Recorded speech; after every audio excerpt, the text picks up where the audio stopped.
Je suis dans la joie quand on me dit « Allons à la maison de l'Éternel ». Frères et sœurs en Christ, comme David, notre joie est grande ce matin. Ensemble, nous sommes venus pour adorer le Dieu vivant, qui, selon sa promesse, habite au milieu de son peuple. Bienvenue à ce culte et bonjour à tous. Je vous invite à vous asseoir.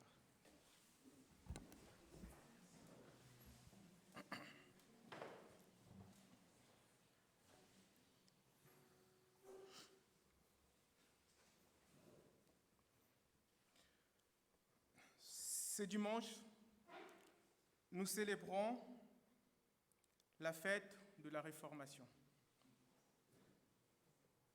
Fête qui a commencé le 31 octobre 1517 par l'affichage par Martin Luther de ses 95 thèses sur les indulgences à Wittenberg. Ce geste, Luther, est considéré comme le point de départ de la Réformation. Il est aujourd'hui, et je pense que nous l'avons célébré grandement le 500 ans en 2017, parce que ce geste est si fort qu'il est considéré comme un rappel des grands principes du protestantisme. L'écriture seule, la foi seule, la grâce seule et le salut gratuit par notre Seigneur. Je vous invite à la prière.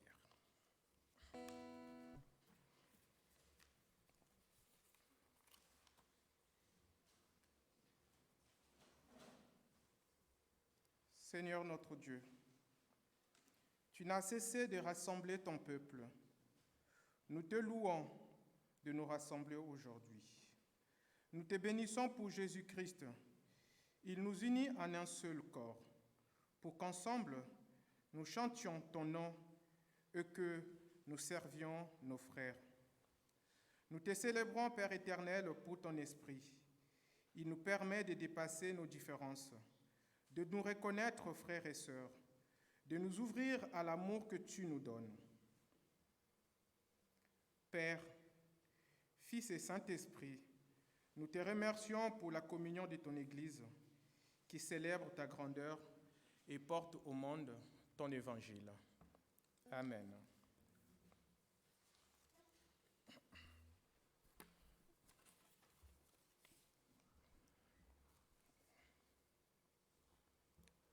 Le texte de louange que j'ai choisi ce matin, que je vous propose, que nous partageons ensemble et que nous la méditions, est dans le psaume, le chapitre 103. Nous allons la lire au nom du Seigneur. Je veux remercier le Seigneur, je veux remercier le Dieu, saint de tout mon cœur. Oui, je veux dire merci au Seigneur, sans oublier un seul de ses bienfaits. C'est lui qui pardonne toutes nos fautes et guérit toutes mes maladies. Il arrache ma vie à la tombe. Il me couvre d'amour et de tendresse. Il remplit de bienfaits mes vieux jours. Il me donne une nouvelle jeunesse et j'ai la force de l'aigle qui s'envole. Le Seigneur rend des jugements justes. Il fait justice aux gens sans défense. Il a découvert ses projets à Moïse et ses grandes actions au peuple d'Israël. Le Seigneur est rempli de tendresse et de pitié. Il est patient et plein d'amour. Il ne fait pas sans arrêt de reproches. Sa colère ne dure pas toujours. Il ne tient pas compte de nos fautes. Il ne nous punit pas comme nous le méritons. Son amour pour ceux qui le respectent est immense, immense comme le ciel au-dessus de la terre. Comme le soleil levant est loin du soleil couchant, il met nos fautes très loin de nous. Comme un père aime ses enfants, le Seigneur aime avec tendresse ceux qui le respectent. Il sait bien de quoi nous sommes faits. Il se souvient que c'est un peu de poussière. La vie humaine est comme l'herbe. Elle ressemble à la fleur des champs. Elle commence à fleurir, puis, sous le souffle du vent, elle disparaît. On ne sait même plus où elle était. Mais l'amour du Seigneur dure depuis toujours et durera toujours pour ceux qui le respectent. Il reste sans cesse fidèle pour les enfants de leurs enfants, pour ceux qui gardent son alliance et pensent à faire ce qu'il commande. Le Seigneur a le siège dans le ciel. Son pouvoir royal s'étend sur le monde entier. Remerciez le Seigneur, vous ses anges puissants. Vous accomplissez ses ordres et vous obéissez dès que vous entendez sa voix. Remerciez le Seigneur, vous l'armée de ses serviteurs, qui faites ce qu'il désire. Vous tous qu'il a créés, remerciez l'Éternel, partout où il est roi. Et moi, à mon tour, je dirai merci au Seigneur. Amen. Frères et sœurs en Christ, nous sommes le peuple de la louange. C'est une invitation à la louange que ce psaume nous transmet. Bien-aimés, sachons inviter notre âme à bénir Dieu et à discerner ses innombrables bienfaits. Hélas, et ça je pense que nous les regrettons parfois un peu tous, ou sinon nous devons toujours le regretter, nous sommes portés à tenir à jour la liste de tout ce qui nous manque, plutôt qu'à bénir ces bienfaits ou à reconnaître les bienfaits que nous recevons de notre Seigneur. Par-dessus de tous les dons, nos âmes ont de quoi remercier Dieu continuellement, ne serait-ce que si nous pouvons rester reconnaissants par le pardon que nous avons reçu de Jésus-Christ. Nous allons nous lever pour chanter sa louange.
Je peux entendre ta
L'apôtre Paul, s'adressant aux Colossiens pour les inviter à observer la volonté de Dieu, leur dit ceci: Vous qui êtes choisis, sanctifiés, aimés par Dieu, ayez donc des sentiments de miséricorde. Revêtez-vous de bonté, d'humilité, de douceur et de patience. Supportez-vous les uns des autres, et si l'un a un grief contre l'autre, pardonnez-vous mutuellement, comme le Seigneur vous a pardonné. Faites de même, vous aussi, et par-dessus tout, revêtez-vous de l'amour qui est le lien de la perfection et qu'il règne dans vos cœurs la paix du Christ, à laquelle vous avez été appelés tous en un seul corps. Ensemble, frères et sœurs en Christ, je vous invite à nous placer devant Dieu pour faire le point, voir où nous en sommes, qui nous sommes, ce que nous devons faire et chercher la vérité. Jésus-Christ a dit que votre cœur ne se trouble pas. La vie n'est-elle pas plus que la nourriture et le corps plus que le vêtement? L'œil est la lampe du corps. Si ton œil est en bon état, ton corps le sera également et sera éclairé. Mais si ton œil est en mauvais état, tout ton corps sera dans les ténèbres. Si donc la lumière qui est en toi est ténèbres, combien seront grandes tes ténèbres? Demandez et l'on vous donnera. Cherchez et vous trouverez. Frappez et l'on vous ouvrira. Prenons quelques minutes de silence pour confesser nos fautes.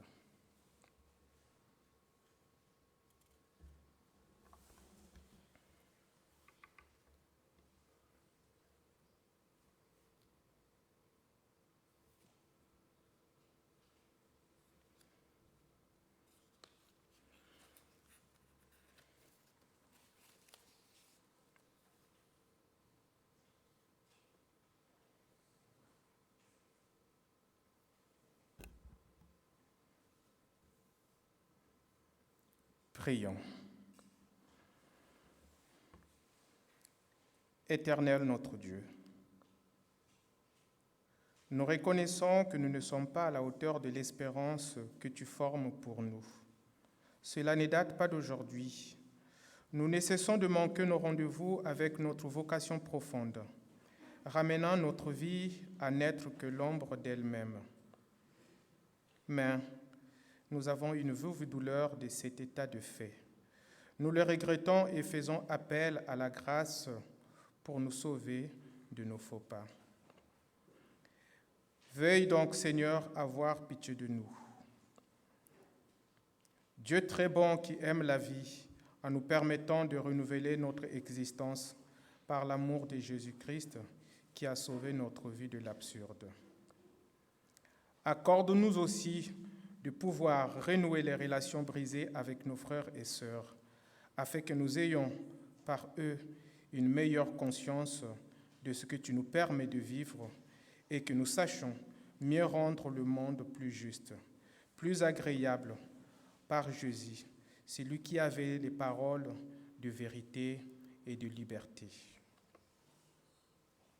Amen.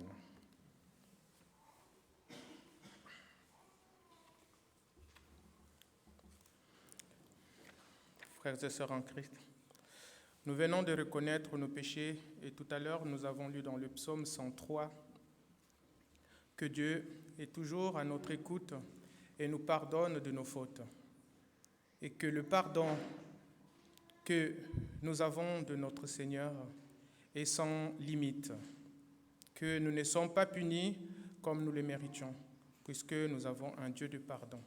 Ainsi, en confessant nos fautes, nous avons la ferme assurance que Dieu nous écoute, que Dieu nous pardonne. Et aussi, pour recevoir tous ensemble ce pardon, je vais vous inviter à vous lever, frères et sœurs en Christ.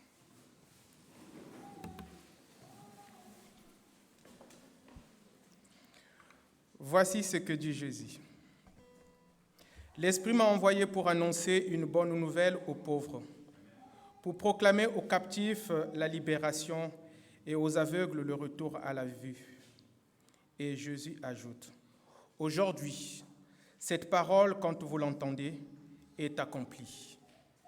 Qu'ainsi, tous ceux qui se sentent pauvres dans leur cœur se réjouissent de la bonne nouvelle de l'amour de Dieu manifesté en Jésus-Christ. Que tous ceux qui se reconnaissent aveugles reçoivent l'assurance que Dieu vient ouvrir leurs yeux et que tous ceux qui se sentent captifs sentent leurs chaînes tomber par la force de la parole de Dieu. Car aujourd'hui, cette parole est accomplie pour tous ceux qui l'entendent. » Ainsi, par ces paroles de Jésus, je vous annonce le pardon de notre Seigneur et l'absolution de tous nos péchés. Et dans la joie de celui qui vient de nous pardonner, nous restons debout pour le louer, le magnifier et lui dire notre louange et notre adoration.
les bras et tous diront oh Dieu, combien tu es grand.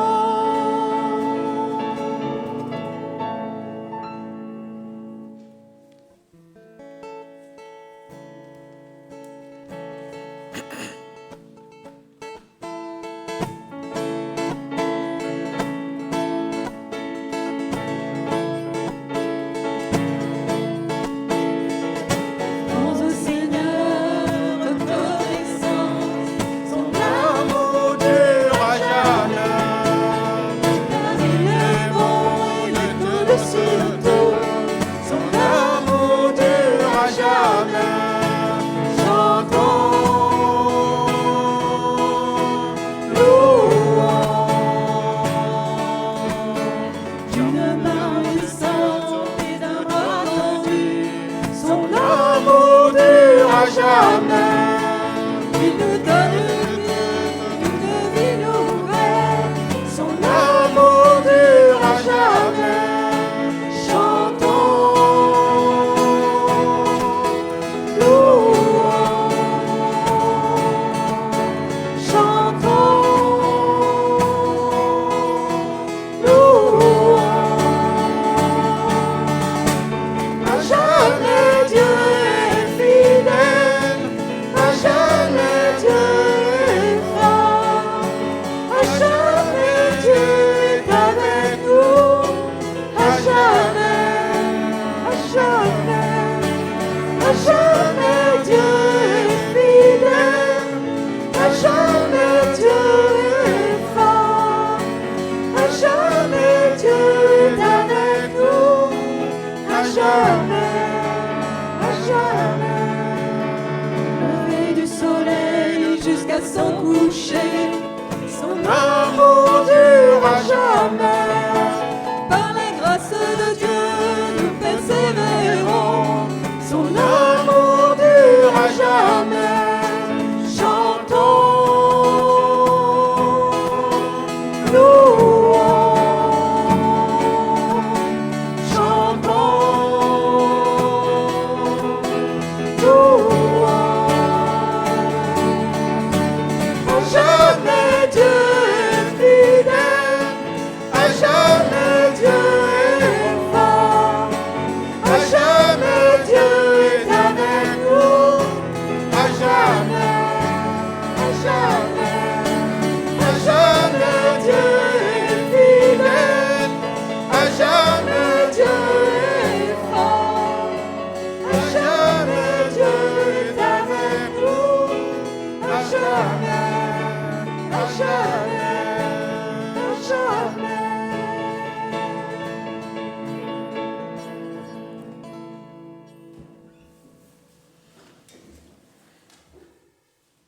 Dieu est fidèle, Dieu est avec nous, à jamais et à jamais, il est toujours avec nous. Et puisqu'il est toujours avec nous, nous avons des actions de grâce, nous avons des bienfaits. Certains sont visibles, d'autres sont invisibles. Et comme tous les dimanches, nous avons pris l'habitude de prendre un petit moment de témoignage de nos actions de grâce, effectivement, pour remercier les Seigneurs, pour partager ensemble les bienfaits que Dieu a accomplis en nous tout au long de la semaine ou des mois qui sont passés. Et nous avons le micro dans le... Je ne sais pas s'il y a un des enfants qui fait passer le micro, si vous avez une action de grâce.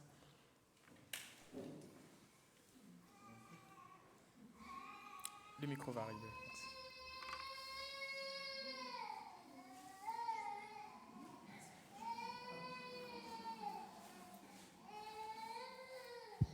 Merci. Ah, voilà.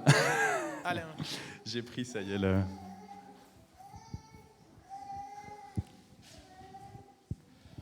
Voilà, je peux dire merci vraiment au Seigneur. Hier, j'ai décidé de mettre à jour l'annuaire de ma petite épouse. Et en faisant ce travail, qu'est-ce que j'ai vu?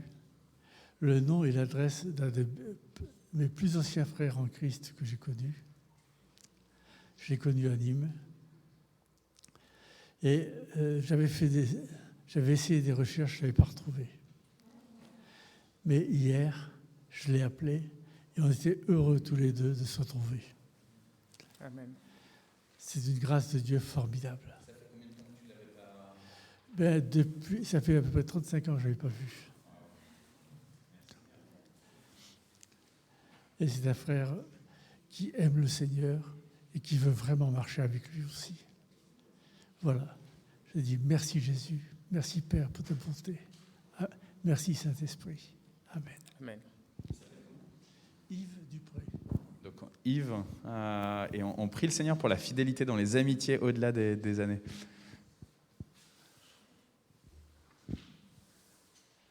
Oui.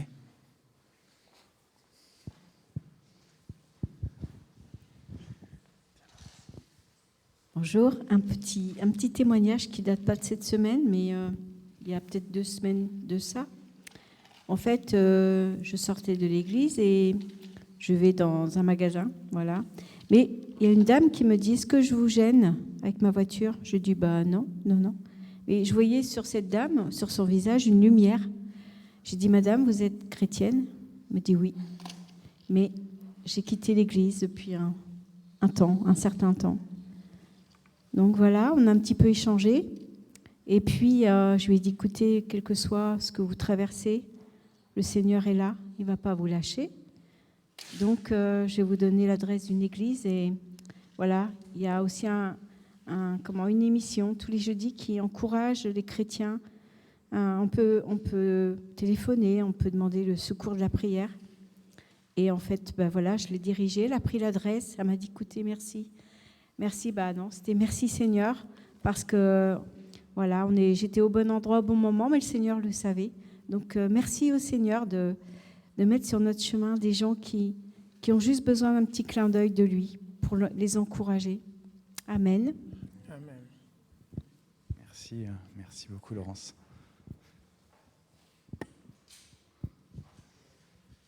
Thierry, tu me permets?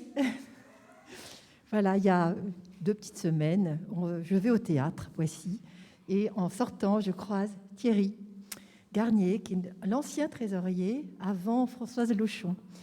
Et je lui dis, Thierry, tu sais, tu devrais revenir parce que c'est super, c'est dynamique, on a un super pasteur, un super vice-président, président, etc. Et voilà, je suis ravie de te voir ce matin, Thierry. Merci beaucoup. Je suis autant ravie, Seigneur. effectivement. Excuse-moi, je t'ai pris un peu en traître. On a vu, Dominique, au début du culte, que tu as beaucoup regardé Thierry, tu vois, tellement tu étais reconnaissant. Oui, je ne sais pas s'il y en a qui avaient suivi un peu sur Facebook pour Alpha. Il y avait hier l'enterrement de l'ancien président d'Alpha qui a amené les parcours Alpha en France, qui s'appelle Marc Deleritz. C'était son enterrement hier. Il est décédé à 60 ans et il a laissé 5 enfants derrière lui. Le plus petit étant à 10 ans et moi je suis le parrain de ce petit. Et en plus, c'était aussi mon chef puisque pendant 5 ans, j'avais travaillé comme salarié dans les parcours Alpha. Donc un moment évidemment très difficile. C'est une personne qui est assez extraordinaire, qui a côtoyé les grands de ce monde parce que c'était un partenaire très haut placé dans une entreprise de chasseurs de tête, qui a recruté des gens comme l'ancien patron de Renault ou des choses comme ça, donc qui était vraiment qui côtoyait les grands de ce monde et en même temps au travers d'Alpha, qui était vraiment hyper simple, hyper accessible, très humble et qui parlait à tout le monde véritablement et qui a eu un impact assez extraordinaire sur l'évangélisation de la France, sur la revitalisation de l'Église, autant catholique que protestante, que orthodoxe pas trop, mais évangélique aussi. Et c'était un très bon moment, effectivement, où il y a eu des témoignages de gens simples, comme du PDG d'AXA, Henri de Castries, pour ceux qui le connaissent. C'était un moment assez unique, 2h30 d'enterrement, avec une église pleine à craquer. Et surtout, ce qui m'a touché, et pourquoi je partage ce matin, c'était un énorme moment de pardon. Je ne m'attendais pas à venir à un enterrement pour vivre un moment comme ça, où il y avait vraiment la grâce, il y avait le Saint-Esprit, tout le monde était habillé en blanc, il y avait une vraie espérance. Ces enfants étaient remarquablement contenus, c'était assez incroyable de voir l'espérance qu'il y avait. Et sans rentrer dans les détails, il y a eu une demande de pardon qui était assez extraordinaire et qui nous a tous foutu une claque. Les 600 personnes qui étaient là et qui connaissaient les détails et vu de l'intérieur. Et ça a été énorme, en fait. Cette personne qui était peut-être celle qui était la plus à même d'être énervée, fâchée, frustrée, en vouloir à Dieu, c'est elle qui nous a demandé de demander pardon. Et voilà, je rends grâce à Dieu parce que c'est des grosses claques dans la vie qui nous aident à avancer, qui se disent waouh, le pardon, c'est pas rien, c'est profond. Et on se dit, et c'est rien à côté de ce que Jésus a fait pour nous et nous a pardonné. Donc merci Seigneur pour ce pardon qui est là, qui est vrai, qui se vit.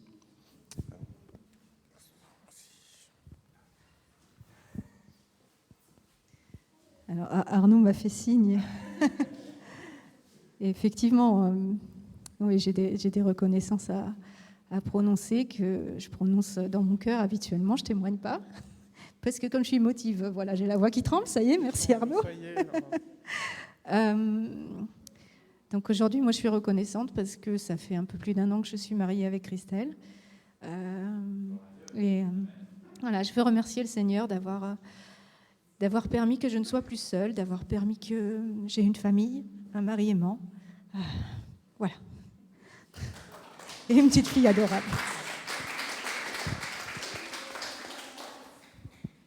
Les temps du Seigneur sont vraiment étonnants. Hein. Et comme tu le dis, ça fait 1 an que tu es marié, ça fait plus longtemps que tu es en couple avec ton chéri. Et en tout cas, le Seigneur, voilà, il sait quand est-ce qu'il fait les choses en son temps. Et du coup, moi, ça répond aussi au témoignage de Samuel sur cette demande de pardon. C'est-à-dire que peut-être que ça aurait pu venir plus tôt, peut-être que ça ne serait jamais venu. En tout cas, voilà, c'est venu là, à un moment où un culte d'obsèques, on ne s'attend pas à ce genre de situation. Donc, voilà. J'ai juste aussi une petite action de grâce. On avait le camp des enfants en Champagne, à Jeunesse en Mission Champagne, de lundi à jeudi. J'étais avec Cathy. On était notamment tous les deux. Tu voulais prendre la parole pour le dire. Et on était notamment tous les deux, mais on était 5 animateurs. Et on avait 26 enfants avec nous. Et c'était un beau moment aussi. C'était vraiment... alors, il n'y a pas eu un super temps. C'est passé le mercredi, ça allait à peu près. Le reste du temps, c'était un peu plus mitigé, comme ici à Mantes. Mais voilà, je rends grâce à Dieu parce qu'il était vraiment présent et qu'il a aussi accompagné. On a commencé le camp avec beaucoup d'enfants qui nous ont parlé de films d'horreur, de choses assez difficiles dans ce qu'ils traversaient, notamment parce qu'ils avaient envie de regarder des choses qui n'étaient pas de leur âge, mais du coup, ils étaient impactés spirituellement par ces visionnages. Et en fait, on a notamment, Cathy, je me permets de te dénoncer, mais la première nuit de Cathy, elle a été horrible, parce qu'il a fallu justement qu'il y a eu une jeune fille qui a, je sais pas, 7, 8 ans peut-être, un peu plus 8 ans, ouais. Elle a 8 ans et du coup, elle a cauchemardé toute la nuit, donc elle s'est levée toute la nuit, etc. Donc c'était vraiment de l'ordre du combat spirituel. Hein. Et je rends grâce à Dieu parce que du coup, il y a eu un vrai accompagnement et il y a eu une sensibilité à ce que le Seigneur voulait faire à travers ses enfants, à tel point que petit à petit, il y a eu des formes de guérison et je crois que c'est encore en chemin, mais voilà, je bénis le Seigneur. Et du coup, ça me rappelle encore sur le fait qu'on soit tous un peu vigilants hein, par rapport à toutes les séries, tous les films, toutes les histoires, toutes les bandes dessinées, hein, tous les mangas aussi hein, qu'il y a dans ce monde et qui, des fois, viennent apporter quelque chose qui n'est pas bon pour les plus petits. Et alors, du coup, ça me fait penser, c'est une autre action de grâce, c'est une suite. Il y a un certain nombre d'enfants, là, vous avez pris à l'entrée, vous avez vu qu'il y a des nouveaux prospectus, entre guillemets, c'est plus les flyers, c'est le manga, le Messie, le manga sur Jésus. En tout cas, c'est des extraits. C'est la version 64 pages, normalement, c'est beaucoup plus long. On en a commandé beaucoup d'exemplaires. Merci Nathalie de t'en être occupée, tu as fait l'envoi express, etc. C'est arrivé, on a pu tamponner derrière avec le tampon de la paroisse. Et on voulait là les mettre à disposition parce que ce soir, justement, puisque je parle de choses un peu horribles, ce soir, c'est probable qu'il y ait des enfants qui viennent sonner chez vous avec tout ce qu'il y a autour de Halloween. Et donc, ce qu'on a envie de vous encourager, c'est de prendre des exemplaires du manga Le Messie, et que s'il y a des enfants qui viennent vous demander des bonbons, alors si vous en avez, donnez-leur des bonbons, mais n'hésitez pas en tout cas à leur donner en même temps ce petit manga sur Jésus. C'est simple. Tiens, un bonbon et tiens, tu prends ça aussi. Comme c'est du manga, les enfants, ils vont adorer lire ça. Et ça leur permet de rencontrer, de faire la première connaissance avec celui qu'on appelle notre Sauveur.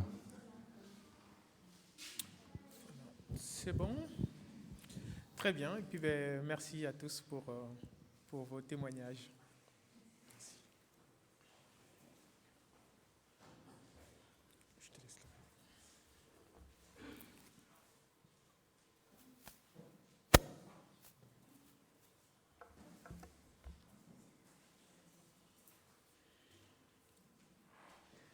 Est-ce qu'il y a quelqu'un qui voudra bien lire le texte pour aujourd'hui? Alors Esther, tu ne sais pas encore lire. Je sais que tu as envie, mais...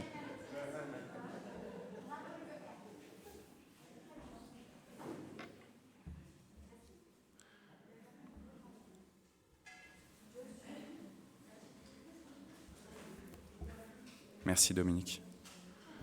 Et merci Naoum. Le texte d'aujourd'hui se trouve donc on est dans notre cycle de prédication sur être membre de l'Église. La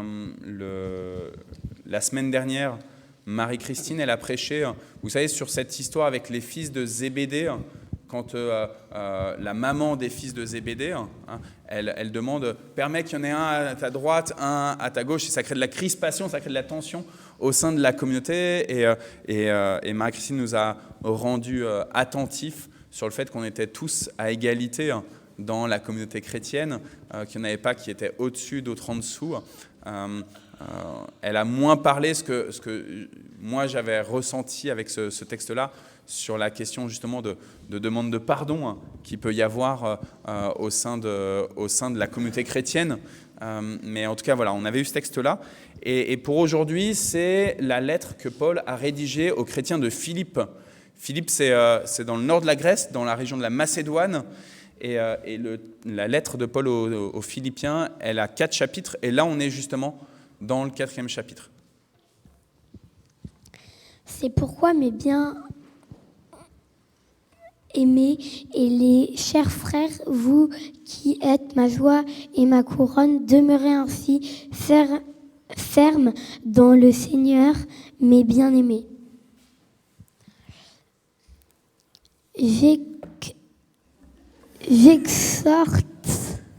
J'exhorte, j'encourage. J'exhorte Évoldie et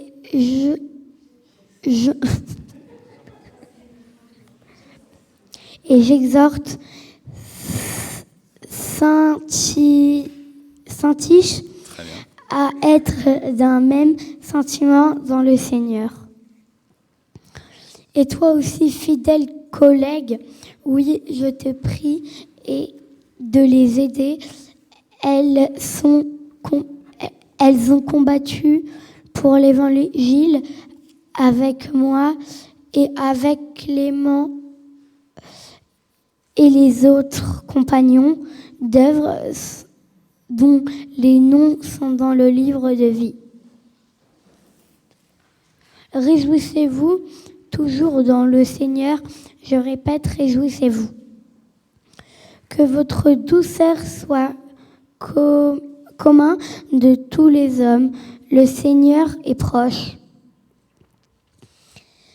Ne vous inquiétez de rien, mais en toute chose, faites connaître vos besoins à Dieu par les prières et des supplications avec des actions de grâce. Et la paix de Dieu qui surpasse toute intelligence gardera vos cœurs et vos pensées en Jésus-Christ. Au reste, frères, que tout ce qui est vrai, tout ce qui est honorable, tout ce qui est juste, tout ce qui est pur, tout ce qui est aimable, tout ce qui mérite l'improbation qui est vertueux et digne de louange soit l'objet de vos pensées. Ce que vous avez appris, reçu, entendu de moi, et ce que vous avez vu en moi, pratique-le, et le Dieu de paix sera avec vous. Amen. Merci beaucoup. Normalement, il y aurait dû avoir d'autres lecteurs, c'est ça? Ah.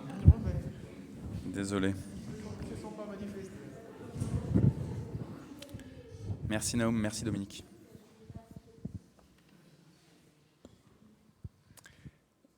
Seigneur, on implore ta présence encore. Nous sommes venus ici dans ce temple pour entendre ta parole. Nous avons pris ce temps de confession de notre péché, de notre éloignement de toi. Et nous t'en supplions, Père, viens prendre toute la place en nous maintenant. Donne-nous de saisir et d'être transformés par ta parole, celle qu'on vient de lire dans cette lettre de Paul aux Philippiens. Viens nous transformer par ton esprit, celui qui résidait, qui habitait en Christ. Amen. Donc on est à la toute fin de la lettre de Paul aux Philippiens. Je viens de vous dire 4 chapitres. Et cette lettre tu vas emmener les enfants derrière Isabelle. Comme ça, les enfants, vous allez pouvoir continuer le travail manuel, si vous voulez.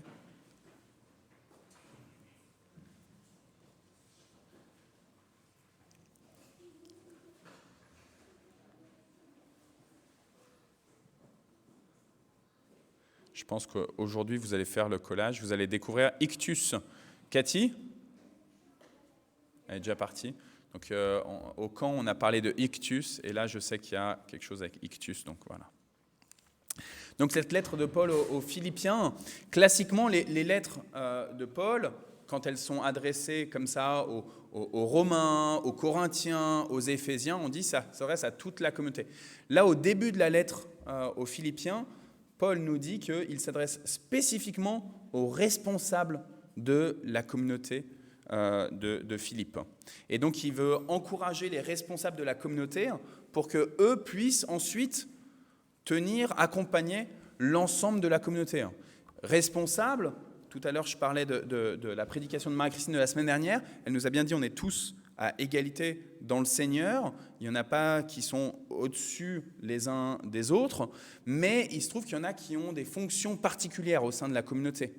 On n'est pas tous vice-présidents du conseil presbytéral, ou président ou pasteur. Et pourtant, tous ensemble, le Seigneur nous regarde sur le même plan. Et il donne des responsabilités pour conduire les uns les autres selon les charismes qui nous sont propres. Tout à l'heure,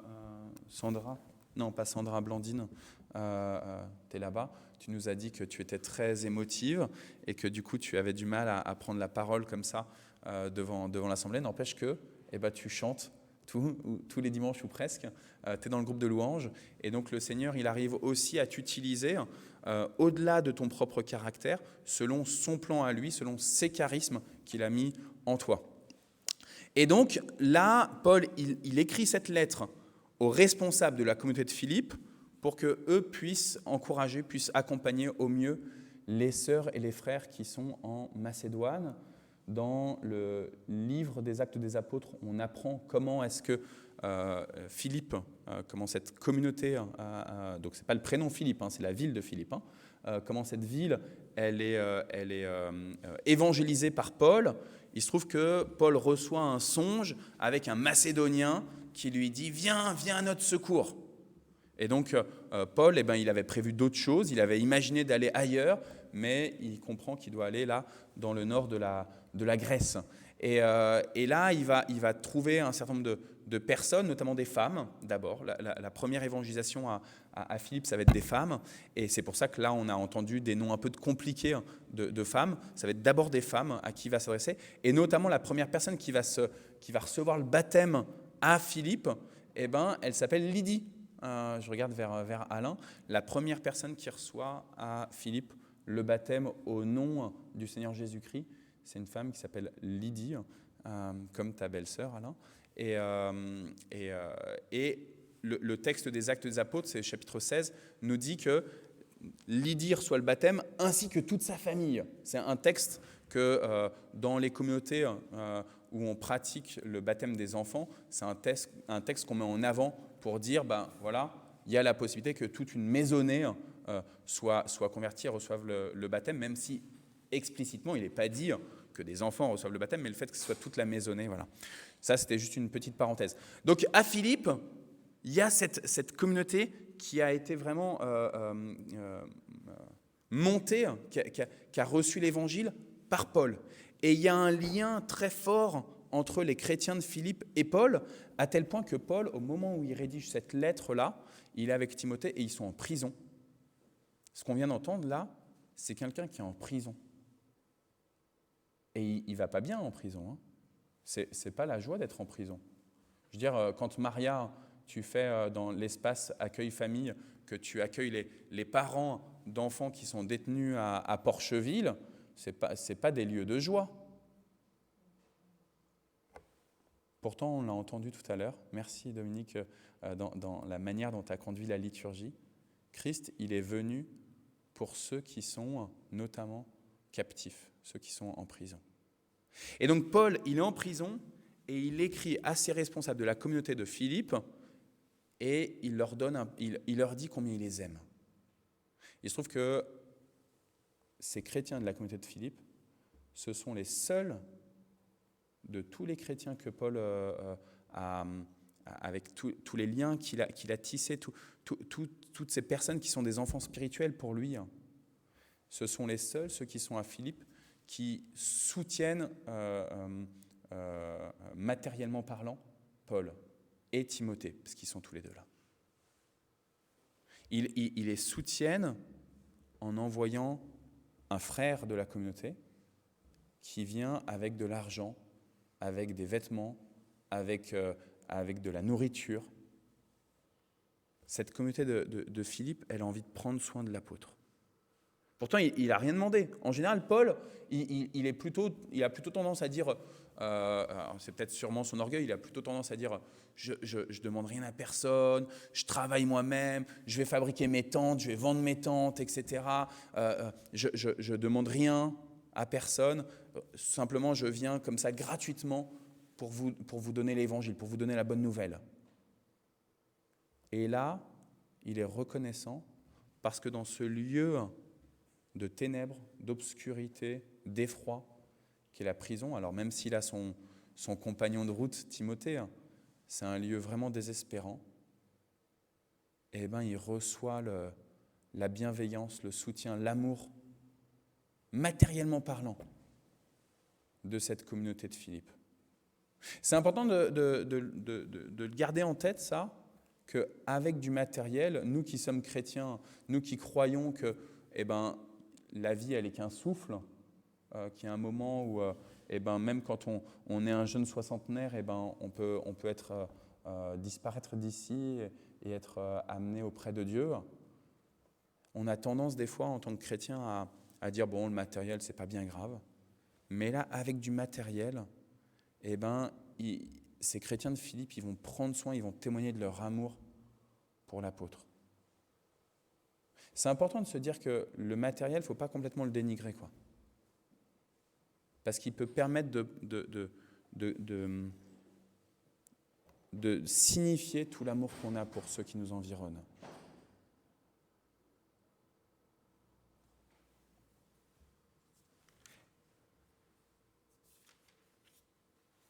Donc on arrive au chapitre 4, dans ce que Naoum nous a lu là. Et en particulier, Paul va donner 3 éléments dans ce contexte où il est en prison, dans ce contexte où il ne sait pas trop comment ça va se passer pour lui. Il y a eu un premier voyage missionnaire, un deuxième voyage missionnaire. C'est dans le deuxième qu'il y a eu la fondation de l'église à Philippe. Et là, il est en prison, on est dans les années 60. Et il va donner, à la fin de ce chapitre 4, il va donner 3 éléments sur comment doit être vraiment un chrétien. L'attitude profonde du chrétien. Et il va dire, soyez. Vous l'avez entendu, hein, soyez dans la joie. Je me répète, soyez dans la joie. Il n'est pas dans un temps joyeux pour lui. Et même s'il est reconnaissant sur ce que les chrétiens de Philippe font, c'est la cata pour lui. Il a envie d'aller annoncer l'évangile partout, et là, il est en prison. Il est en train de vivre physiquement cette captivité spirituelle. Il a envie d'être libre pour annoncer le royaume de Dieu s'est approché, et là, il ne peut pas l'annoncer. Il y a peut-être des endroits comme ça où vous vous dites « j'ai envie d'annoncer la bonne nouvelle, j'ai envie d'annoncer que le royaume de Dieu s'est approché » et où vous vous sentez comme en prison enfermé. Vous dites « non, je ne peux pas. Je ne peux pas. » Hier, j'avais les parents élus de l'école de mes enfants. On avait une réunion. Et évidemment, j'ai tenu la réunion ici dans le temple, enfin dans les isbas, c'est pratique. Et donc du coup, ça a permis de beaucoup parler sur la foi, sur le protestantisme. Et évidemment, on a parlé aussi du fait que c'est difficile, dans des lieux comme le milieu scolaire, de parler de ce qui nous anime, notre foi. Soyez dans la joie. C'est une attitude que Paul propose. Soyez sans cesse dans la joie. Je le répète, soyez dans la joie. Alors on pourrait dire c'est je vais bien, tout va bien. Ok, tout va mal, etc. C'est la cata, j'ai perdu mon boulot, j'ai perdu ma femme, j'ai perdu mon mari, j'ai perdu mes parents, ils sont morts ou je ne sais pas quoi, c'est la cata. Mais c'est pas grave, je vais bien, tout va bien, hop, c'est bon, je suis dans la joie. Ce que je trouve intéressant, c'est que là, je vous ai dit, Paul, il écrit aux responsables de la communauté pour qu'ils puissent diffuser un esprit particulier à toute la communauté. Et il dit, soyez tous ensemble dans la joie. Vivez joyeusement. Évidemment qu'il y a des membres dans l'église de Philippe qui reçoivent cette lettre qui ne sont pas dans la joie, qui ne sont pas dans une attitude de reconnaissance, d'action de grâce. Mais Paul dit à l'ensemble, soyez dans la joie. Vous connaissez, je pense, une des remarques de Nietzsche à l'encontre des chrétiens. Nietzsche était vraiment un athée qui a vraiment combattu le christianisme. Et il disait, moi je commencerai à croire en Dieu le jour où les chrétiens sembleront vraiment comme des sauvés, auront l'air plus sauvés. Et ce qui pointait là, c'est le fait que les chrétiens, trop souvent, on tire la tronche, quoi. Trop souvent, on vit notre christianisme comme ça, avec l'humilité, avec le besoin. On est face au Créateur, au Dieu, le roi des rois, bien sûr, tout ça. Mais Nietzsche, qui combattait le christianisme, je pense qu'il a eu une parole animée par l'Esprit de Dieu à ce moment-là, vraiment. Pour nous dire, mais attends, pourquoi est-ce que concrètement tu es chrétien ? Pourquoi est-ce que Dieu, il a mis la foi en toi ? Eh bien, c'est pour que tu puisses vraiment profiter, quoi. Que tu puisses être joyeux en tout temps, en toutes circonstances, comme quand tu es en captivité, comme quand tu es en prison, comme quand tu es malade. Je vous renvoie sur les fameuses béatitudes de Jésus. Heureux sont ceux qui... Je veux dire, c'est que des trucs un peu cata, les béatitudes. Mais heureux. Et quand Jésus il dit ça, il vient le rendre réel dans la vie de ceux qui l'écoutent. Devenez heureux, soyez heureux. C'est la parole de Dieu créateur. Il dit, et cela se réalise. Hop, je viens mettre la joie en vous. Je viens mettre la joie en vous. Et donc, du coup, Paul, quand il dit aux responsables de la communauté de Philippe pour qu'ils puissent diffuser cet esprit-là, il dit, allez-y. Vous êtes en capacité d'apporter la joie. D'apporter la joie. Ayez une attitude joyeuse. Alors tout à l'heure, on a dit dansons. Alors moi, j'avais envie de danser. Après, je me suis dit non, déjà, je chante faux, je danse pas très bien. En même temps, ça va peut-être apporter de la joie, justement, quand on voit un pasteur qui essaye de se dandiner et que ça part dans tous les sens et que c'est pas en rythme. J'ai tapé des mains là-bas derrière TV tout à l'heure. Et d'un coup, je me suis dit non, mais là, je suis en train de tout déglinguer. Le groupe de louange essaye. Voilà. Mais voilà, soyons dans la joie. Parce qu'en fait, le monde autour de nous a fondamentalement besoin de chrétiens joyeux. Fondamentalement, c'est ce dont le monde a besoin, parce que le monde est désespérant. Le monde est triste. Alors là, en plus, on a l'automne et l'hiver qui arrivent, le jour. Alors, il y a le changement d'heure, c'est cool. On va profiter un petit peu plus longtemps du soleil le soir. Ah non, moins. C'est le matin. Tu vois, je confonds tout en plus, tu vois. Je confonds tout. Donc, on va se lever, il y aura le soleil. Ça fera du bien le matin. Pas longtemps. Mais le monde est triste. Et s'il y a autant de personnes qui sont en dépression pendant l'hiver et que vous connaissez les chiffres, hein, le nombre de personnes qui se suicident ou qui font des tentatives de suicide, il est le plus important en décembre, janvier. Fin décembre et mois de janvier. C'est parce que le monde est triste. Et le monde a besoin de chrétiens dont l'attitude même est de respirer, de transpirer la joie.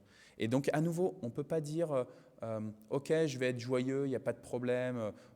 J'entends Arnaud ta prédication, j'entends ce que tu m'as dit là pour le 31 octobre, pour cette fête d'Halloween dans le monde, etc. J'entends qu'il faut être dans la joie. » Mais en fait, c'est juste recevez la joie, quoi. Recevez la joie. Et si vous n'êtes pas capable de la recevoir, eh bien, soyez dans la communauté pour recevoir ensemble la joie. Et c'est vrai que souvent, ça fait du bien. En tout cas, moi, ça me fait du bien. Le dimanche, j'ai hâte, pendant la semaine, d'arriver au dimanche. Parce que je me dis, je vais retrouver des frères et des sœurs. Souvent, je n'ai pas le temps de beaucoup discuter avec vous. Hein. Mais juste le fait d'être ensemble, ça me met de la joie, quoi. Et du coup, j'ai hâte, dès le lundi, d'arriver au dimanche. Pas forcément par rapport à ce que Dieu va dire à travers la prédication, parce que trop souvent, j'écoute moi-même peu le Seigneur ou pas assez le Seigneur dans ma propre prédication même. Mais juste d'être ensemble, quoi. J'ai aussi hâte d'entendre la voix du Seigneur, évidemment. Hein. Deuxième attitude du chrétien que Paul mentionne, il dit « Soyez bons avec tout le monde, soyez bienveillants ». Et ça aussi, ce n'est pas l'esprit du monde. Hein. L'esprit du monde, c'est « je suis bon avec ceux qui me sont le plus proches ». Je dois être bon avec ceux qui sont le plus proches. Des fois, c'est déjà compliqué, ça. Être bon avec son épouse, Maxime, c'est pas toujours facile. Hein. Non, ils n'ont pas de problème de couple. Hein. Je taquine. Mais en tout cas, pour moi, c'est pas toujours facile d'être bon avec ma propre épouse et avec mes propres enfants. Mais déjà, le monde nous dit, sois bon avec ta famille, et puis les autres, on s'en fout. Et là, Paul nous dit, soyez bienveillants, soyez bons avec tout le monde. C'est aussi ça qui va permettre d'apporter le royaume de Dieu. C'est cette bienveillance, cet esprit de bonté, cet esprit d'amour. Tout à l'heure, Samuel, tu nous as parlé du pardon du Christ, qui est tellement au-delà déjà des pardons humains, et que là, pour toi, ça a été un témoignage, des prémices de découvrir à travers ce pardon ce que Christ a fait. Mais Dieu a tellement aimé le monde. Dieu a tellement aimé le monde. Et nous, on est là et on essaye de de garder dans notre poche notre amour et on l'envoie que de temps en temps. Bon, allez, Dominique, je l'aime bien, hop, je lui envoie un peu d'amour, quoi. Mais Sandra, je l'aime pas trop, non, je garde mon amour pour moi. Ouais. Et en fait, on agit comme ça trop souvent. Et Paul nous dit aux chrétiens de Philippe et il dit aux chrétiens de Mantes, il dit, soyez bons, soyez bons. Et à nouveau, comme pour soyez toujours dans la joie, c'est pas simplement un devoir, c'est un état.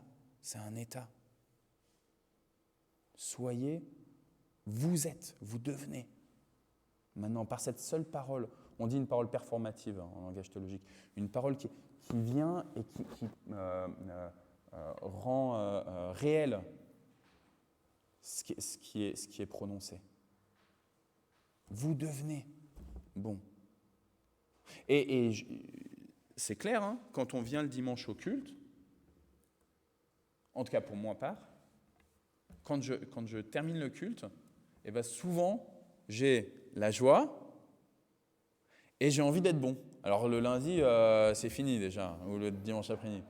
Mais sur le coup, je suis rempli de bonté et de bienveillance. Et même si j'ai un petit truc qui ne va pas aller, je ne sais pas, avec Tévi, on discute derrière à la fin du culte, et puis il me dit un truc, il me fait une remarque, ou moi je lui fais une remarque, « Oh non, mais t'as mal géré la sono, Tévi, machin, etc. » Et bien même si je le dis comme ça, et ben tu as très bien géré la sono, Tévi, sois rassuré. Mais même si je le dis comme ça, et ben en fait, je suis quand même d'abord rempli de bonté. Et après, l'esprit du monde essaye de me excusez-moi du terme, mais de me bouffer, quoi. Troisième élément de l'attitude du chrétien qui nous est donné par Paul, ne vous inquiétez de rien. Ne vous souciez pas de ce qui se passe. Au sens de vraiment le souci, quoi. Le truc qu'on porte et qui nous écrase. Et ça aussi, à nouveau dans le monde, on nous investit pour nous soucier de tout. De tout. Les faits divers. Tout à l'heure, je parlais des films d'horreur et des livres d'horreur, etc. pour les enfants, mais il y a tellement d'éléments dans ce monde qui viennent nous apporter du souci, qui viennent nous écraser. Qui fait qu'on se soucie pour soi-même, mais on se soucie aussi pour... notamment ceux dont on a la responsabilité. Là, alors que je viens de sortir du camp, hein, c'est tellement facile d'être alourdi par le souci des enfants. Ils sont là, il y a des petites querelles entre un tel et un tel, ils ont du mal à se supporter. Et au lieu de les laisser faire aussi, les laisser découvrir eux-mêmes leur propre chemin, eh bien, nous, animateurs ou nous, parents, eh bien, on vient avec nos gros pieds d'éléphant et on va essayer de gérer la situation. Mais en fait, on prend souci, mais en fait, on s'inquiète beaucoup. Et Paul nous dit, ne vous en souciez pas. Soyez bienveillants, soyez dans la joie, mais ne vous souciez pas outre mesure. Cette semaine, on a reçu dans le courrier de Mantes l'information que probablement le maire de Mantes va démissionner à la fin de l'année. Et moi, j'aime bien le maire de Mantes. Et je vous avoue que quand j'ai reçu cette information, alors ça fait déjà quelques semaines que c'est compliqué et que dans le courrier, on en avait des témoignages et que j'avais des échos aussi de la part de gens de la mairie, que c'était compliqué. Mais vous voyez, quand on a ces informations-là, on va se soucier. On se soucie de l'individu, on se soucie du fait que c'est la mairie qui a une autorité civile dans cette ville qu'on chérit. On se soucie de tout plein de choses. Qu'est-ce qui va se passer ? Comment ça va se passer, etc. Et Paul nous dit, ne vous souciez pas Ne soyez pas inquiets. Demandez simplement à Dieu. Et donc là, on passe de l'attitude du chrétien. Donc je vous redis, être dans la joie, être bienveillant, être insouciant, ne pas s'inquiéter. Ça, c'est l'être du chrétien par l'Esprit de Dieu. Et ça, c'est une capacité nouvelle qui nous est donnée uniquement par l'Esprit de Dieu. Et ça nous pousse ensuite à prier Dieu, à oser lui dire, Seigneur, voici mes demandes et je te les exprime avec gratitude. C'est ce que Paul nous dit, c'est le verset 6, quand vous priez, faites vos demandes avec un cœur reconnaissant. Si on est joyeux, en fait si, lorsqu'on est joyeux, bienveillant et insouciant, alors on peut prier Dieu en lui disant, voici les demandes, prends soin de un tel, prends soin de un tel, prends soin de un tel, prends soin de ma ville, prends soin de mon travail, prends soin de ma famille, et je le fais avec un cœur reconnaissant parce que je sais que tu prends déjà soin. Et je n'ai pas de souci en me disant, est-ce que tu vas répondre à mes demandes ? Parce que je suis plein de ton esprit, Seigneur, et que si j'ose te faire cette demande, c'est que c'est ton esprit qui m'a autorisé à faire cette demande-là. L'esprit guide notre propre prière parce que Dieu veut accomplir ses projets et nous y faire participer à travers les mots qu'on a dit dans la prière. Rien de plus, rien de moins. Et les conséquences de cette prière, Paul va venir 2 fois le dire, c'est que Dieu va répandre sa paix en nous.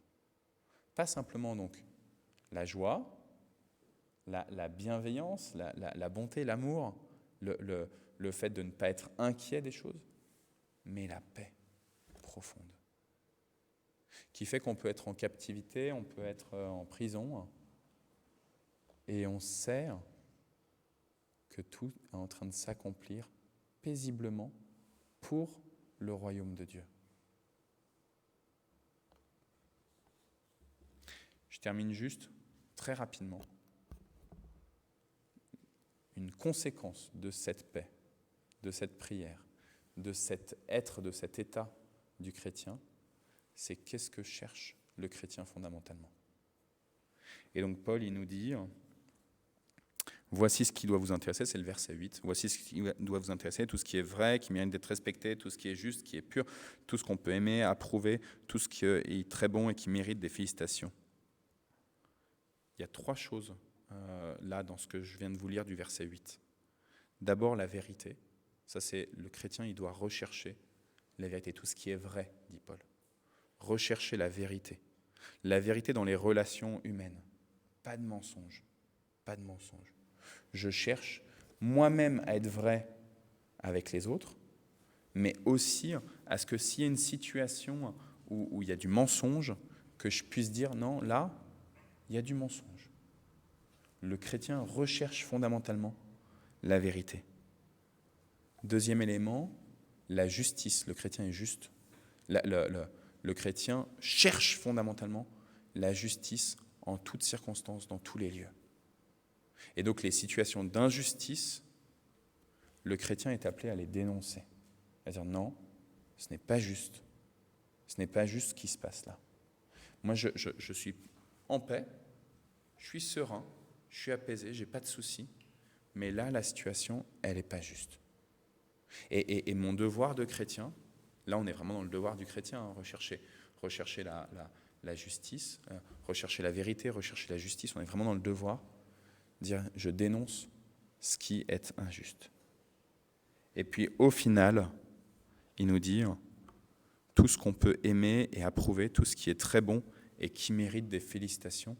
Et ça c'est le dernier devoir du chrétien, et ben c'est oser honorer. Oser dire, voilà, ça mérite des félicitations, ça mérite des honneurs. Regardez ce qui se passe, regardez. Tout à l'heure, Nathalie, quand tu as témoigné par rapport à Thierry, et ben, tu as dit, voilà, on a un super pasteur. Alors moi, Thierry, je ne me crois pas un super pasteur, vraiment. Et je me sens bien, bien illégitime de la parole de Nathalie. Mais Nathalie, là, ce qu'elle a fait, en fait, c'est qu'elle a dit, voici des honneurs. Et en fait, c'est vrai que le devoir du chrétien, le troisième élément du devoir du chrétien, eh ben, c'est de dire, regardez les honneurs, regardez ce qui se passe autour de nous, regardez. Et tout ça, ça mérite des félicitations. Pour ceux qui se sont investis, dans le monde, pour que le monde tourne mieux, que le monde soit rempli de la paix de Dieu, de la joie de Dieu, de la bienveillance de Dieu. Amen.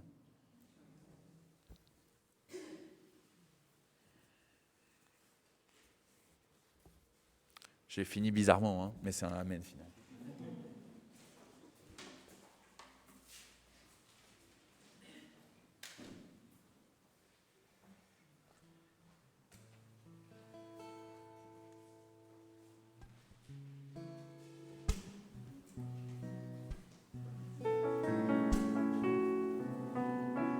Ça va nous lever.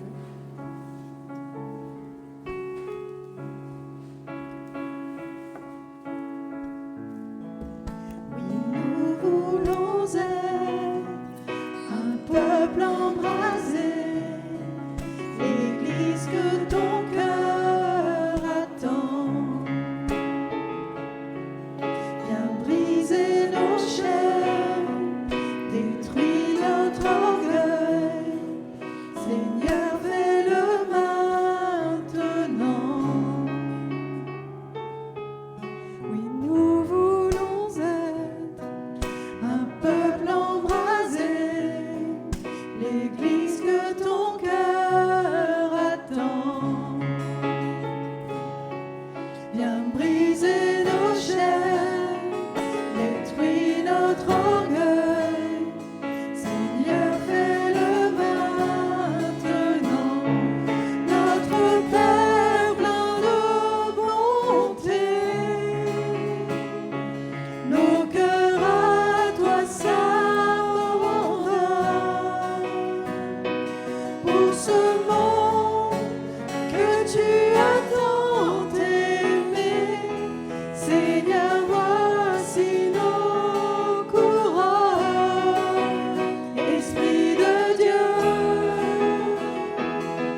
restons debout pour affirmer notre foi en disant le symbole des apôtres.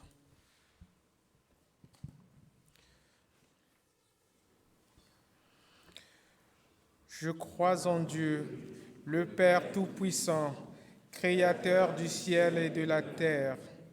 Je crois en Jésus-Christ, son Fils unique, notre Seigneur, qui a été conçu du Saint-Esprit et qui est né de la Vierge Marie. Il a souffert sous Ponce Pilate. Il a été crucifié. Il est mort. Il a été enseveli. Il est descendu aux enfers. Le 3e jour, il est ressuscité de mort. Il est monté au ciel. Il siège à la droite de Dieu, le Père Tout-Puissant. De là, il viendra pour juger les morts et les vivants. Je crois en Saint-Esprit, à la Sainte Église universelle, la communion des saints, la rémission des péchés, à la résurrection de la chair et à la vie éternelle. Amen. Nous pouvons nous asseoir.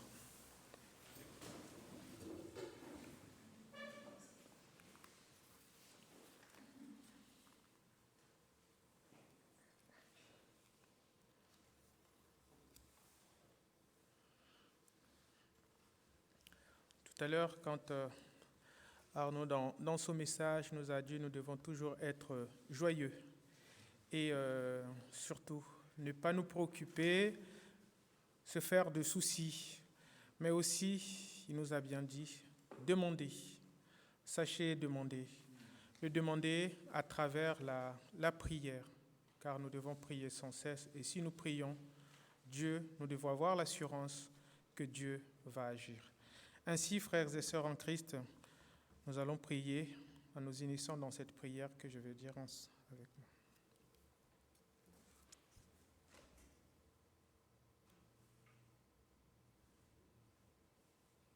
Seigneur notre Dieu, répands ta lumière sur tous ceux qui, dans la nuit du doute et du découragement, te cherchent sans pouvoir te trouver. Ô toi, prince de paix, suscite entre les hommes le désir d'instaurer une paix juste et durable. Fais de nous des semeurs de paix, les artisans de justice, d'espérance pour tous ceux qui souffrent. Nous te confions, Père éternel, les grands malades, ceux qui sont victimes de la haine, de la concurrence, de la guerre, des intempéries, et tous ceux qui, pour quelque raison que ce soit, se sentent tristes, délaissés ou méprisés. Nous te prions, Père éternel, pour nos frères et sœurs qui sont en souffrance, qui sont dans les lits des hôpitaux, qui sont malades, qui attendent des résultats, des analyses, qui sont inquiets pour leur santé, Seigneur. Nous te nommons nos frères et sœurs dans le secret de nos cœurs. Et nous pensons particulièrement à Caroline, qui, après avoir eu son 2e vaccin, effectivement, éprouve quelques difficultés à supporter ce vaccin. Nous prions également pour Lydie, qui est dans l'attente, effectivement, de passer des examens pour être rassurée de son état de santé, Seigneur. Reçois nos prières, Seigneur, comme une forme d'engagement de notre part, car nous savons que tu as aussi besoin de nous, Seigneur. Que ta lumière soit sur tous une source de joie, comme Arnaud vient de nous le dire, et d'espoir. Et ensemble, Seigneur, nous t'adressons cette prière que tu nous as apprise. Notre Père qui es aux cieux, que ton nom soit sanctifié, que ton règne vienne, que ta volonté soit faite sur la terre comme au ciel. Donne-nous aujourd'hui notre pain de ce jour. Pardonne-nous nos offenses, comme nous pardonnons aussi à ceux qui nous ont offensés. Et ne nous laisse pas entrer en tentation, mais délivre-nous du mal, car c'est à toi qu'appartiennent le règne, la puissance et la gloire pour des siècles des siècles. Amen. C'est le moment des annonces. Alors, moi, en termes d'annonces, j'ai quelques dates à vous donner. D'abord, la date du 5 novembre. Donc, c'est ce vendredi. C'est une soirée de louange. C'est ça? C'est à 20h. C'est bien ça? Même une affiche que tu peux nous mettre, je pense. Il doit y avoir marqué annonce louange, je crois que j'ai mis un truc comme ça sur l'INTA. Je vois pas. Non. Vous allez voir la belle affiche? Non. Non, on n'écrase pas le culture. On remercie vraiment Sylvia, c'est une sœur de Saint-Germain-en-Laye qui nous fait toutes les affiches. Enfin, moi je la trouve géniale cette affiche. Donc n'hésitez pas à. Peut-être qu'il faut qu'on nous l'envoie Par WhatsApp, voilà. Donc ce vendredi, à partir de 20h, nous avons une soirée de louange et d'adoration. Donc c'est aussi en tout cas une façon de voir monter notre groupe de louange. Et nous vous disons encore merci pour votre engagement.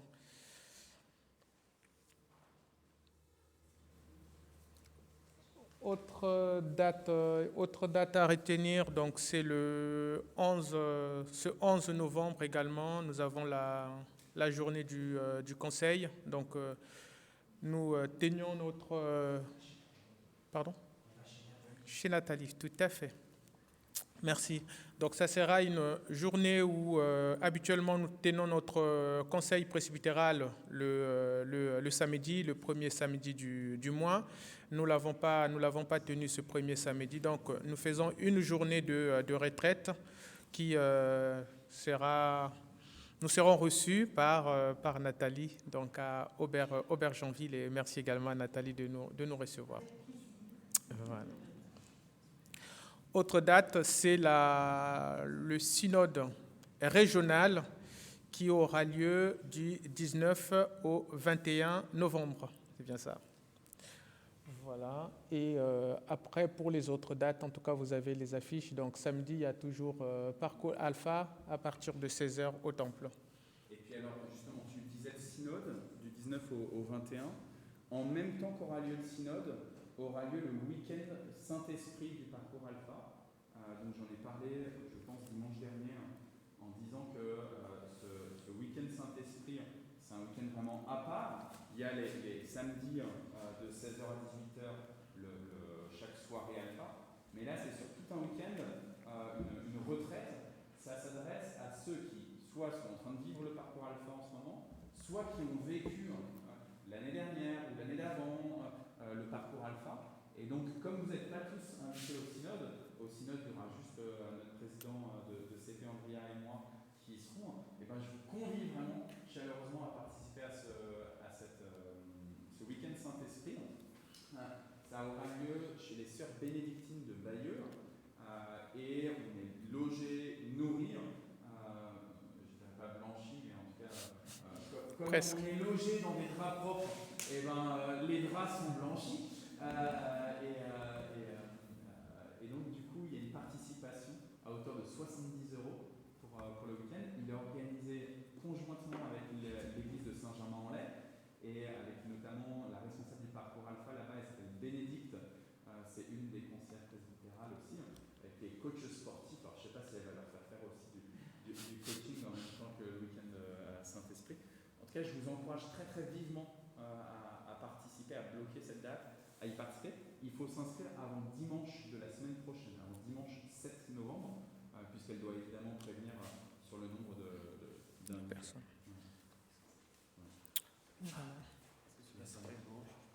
Oui.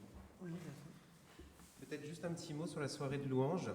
Je ne sais pas si vous avez l'habitude de ce genre de soirée. Je regarde Sonia avec Sonia. C'est vrai qu'on a fait des soirées de 3 à 4 heures, toute une nuit. Pour certains, ils connaissent bien, d'autres pas du tout. Bon, ce qu'on a essayé de faire avec Sandra et Wella, c'est de préparer quelque chose, certes d'un peu nouveau, mais où tout le monde devrait être à l'aise.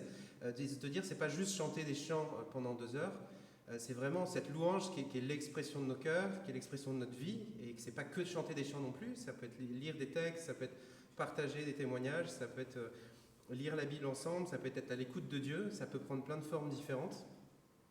Et je vous encourage parce que vous pouvez venir en disant j'ai envie de donner, j'ai envie de remercier Dieu, super. Ça peut être j'ai besoin de restauration, j'ai besoin de quelque chose de rafraîchissant dans ma vie maintenant. Et c'est aussi une bonne soirée pour ça, parce qu'on va vivre ça ensemble. Du moins, c'est l'intention.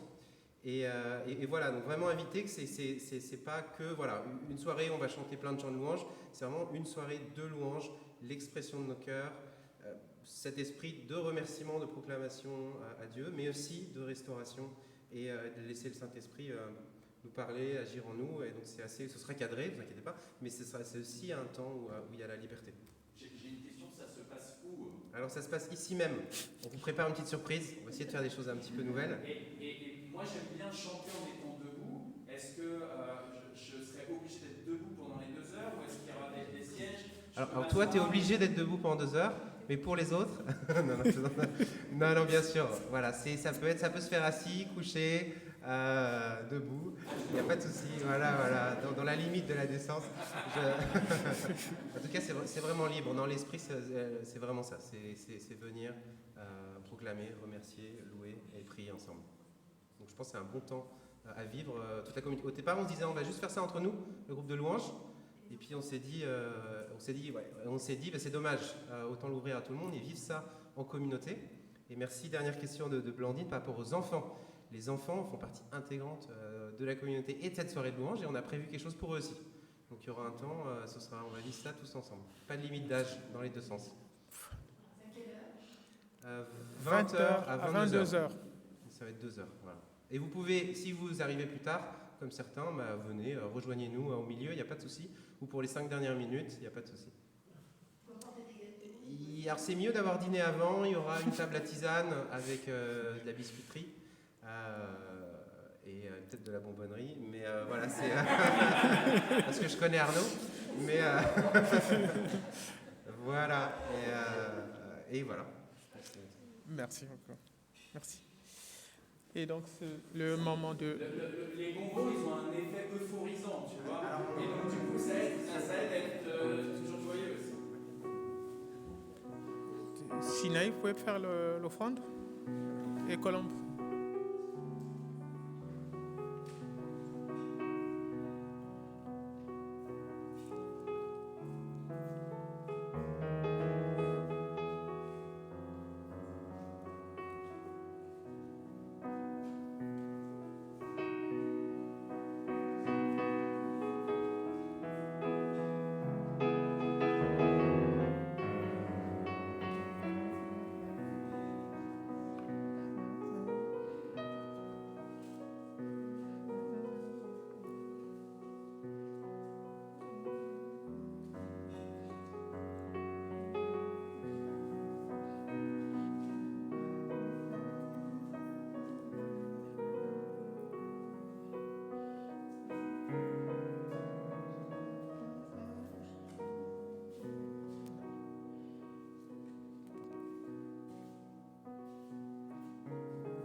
Seigneur, nous t'offrons une part de ce que tu nous as à toi-même donné.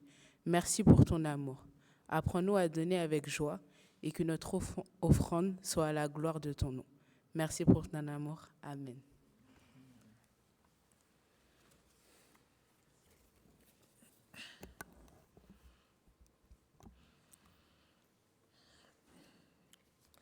Nous arrivons au terme de notre culte et je vous invite à vous lever pour recevoir la bénédiction.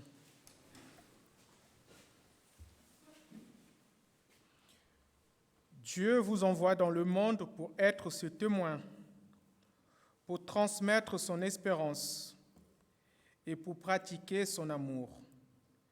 Que notre recherche de ce royaume de Dieu soit sereine, active et joyeuse. Et frères et sœurs en Christ, soyez-en sûrs que cela est possible, car Dieu est proche de chacun de nous.